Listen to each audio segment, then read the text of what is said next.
Okay, well, I only have myself to blame for this one.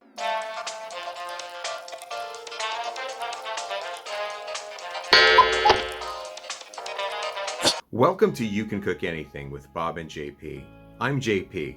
Well, you've seen the thumbnail, so you know what this video is about. I think everybody's seen people trying to make bacon out of banana peels, and it doesn't seem possible. I'm going to give you my assessment of how this works. I'm going to give you the recipe that I used, and I'm going to give you some of my thoughts along the way. Let's get started. So I had 4 bananas and I planned to make banana bread. These bananas were pretty ripe. Recipe called for very ripe bananas. I didn't want to wait until they were black, so I started at this point. And I ended up using about 3 of the banana peels, even though I had 4. So I just chose the peels that seemed to be the most intact. They were pretty fragile at this point. Banana peels tend to get thinner as the big bananas get really ripe. These weren't organic bananas, so I made sure to wash the peels very thoroughly before I used them in this recipe.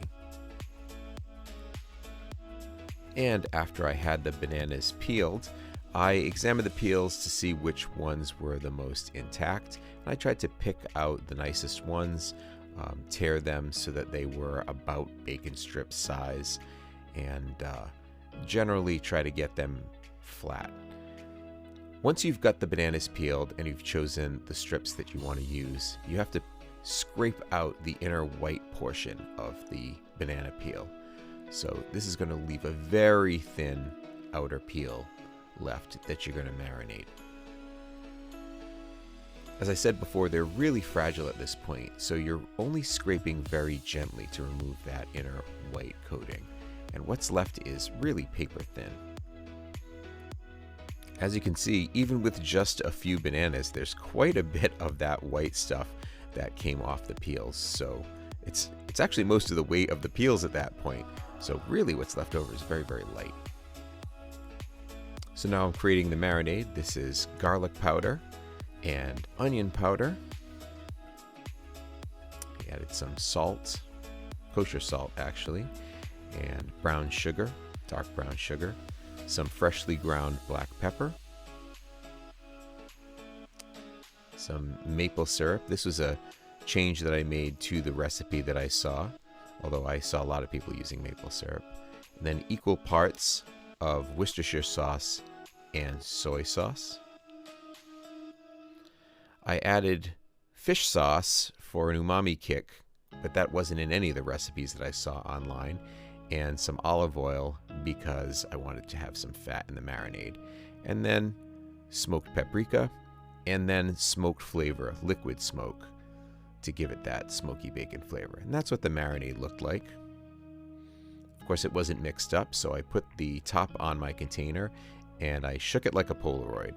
Actually, shaking Polaroids doesn't do anything, but shaking your marinade will do something. You really want those ingredients to be mixed up, and you want them to be coating those banana peels. Okay, now you just have to find a place to put it so it can marinate for 2 hours. And once the banana peels are done marinating, you can take them out of their container and put them on a plate. They're still really thin and they look kind of slimy. They're very wet. They're going to need to be dried off before you can fry them. So I put them on a plate with a paper towel, spread them out. They were even more delicate than they had been before, so this took a significant amount of time trying to get them to flatten out to be a shape similar to bacon strips. Once I got them all flattened out, I used paper towels to pat them dry. This took a few paper towels, pausing to flip them over, make sure both sides were dry. By this time, they were a little less glistening, and I figured that they were okay and ready to go.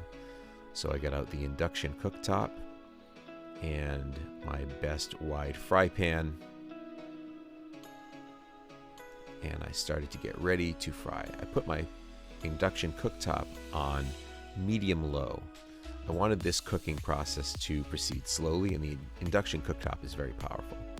And inside the pan, I put some coconut oil I wanted a fat that could take high temperatures because we were going to be frying something similar to bacon. And then I started to put the strips in.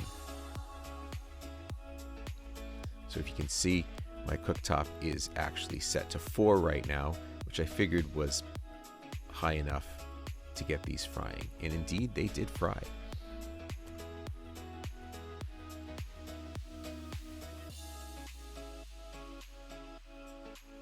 Because this is such a wide pan and the induction cooktop is good at maintaining heat, I didn't worry about putting too many of these in there. Plus, there's just not much weight to them. They're very thin, so I was able to spread them out and cover the pan completely. I did have to move them around quite a bit because they were not cooking completely evenly, and so I compensated for that by tilting the pan, adding a little bit more oil, as you can see here. So distributing the oil around as needed, but also flipping the banana peels frequently and moving them around to make sure that they got heated as evenly as possible. I was really concerned that they would burn because I'd heard it was pretty easy to burn them because they're so thin, but I was also worried that they would be gummy. As you can see, where I was lifting these, they were starting to get a little bit more stiff, but they're also still pretty floppy at this point.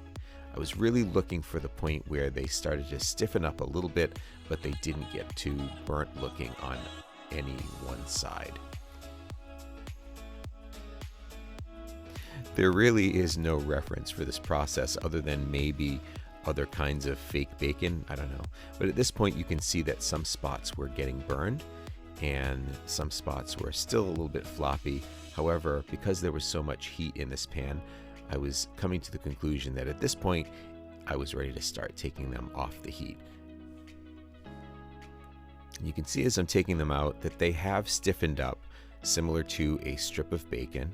In fact, as they cooled, they stiffened up even more and got crispy. And so I probably could have gotten away with cooking them a little bit less, but maybe they benefited a little bit from that char that was on there. It seemed okay.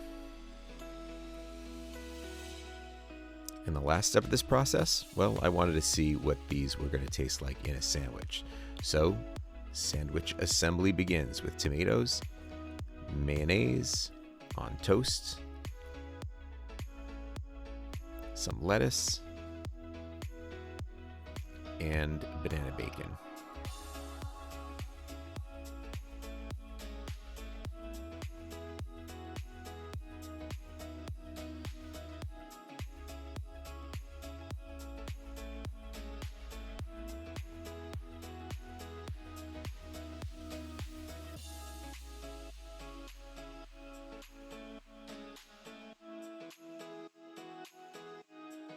Okay, well, I only have myself to blame for this one. Here's what I'm subjecting myself to. So this is the supposed bacon made from banana peels. You can see they are clearly resembling banana peels still, but they have the stiffness of crispy bacon. They have a little bit of a sheen of fat still on them from the vegetable oil. They don't smell at all like any kind of banana. There's no banana scent left over, which is not surprising because all that was left really was the very outer skin. And they have a charred appearance, and I think they did get a little bit charred in the process, which maybe that will work to their advantage. We're going to find out now. I didn't want them to be chewy because I wanted to get them past the point of chewy because people who had done the recipe before me said that chewy was not necessarily a good thing for these. So I'm gonna take a bite out of this one. Wish me luck. Let's see what this tastes like. It's one of the less burnt ones.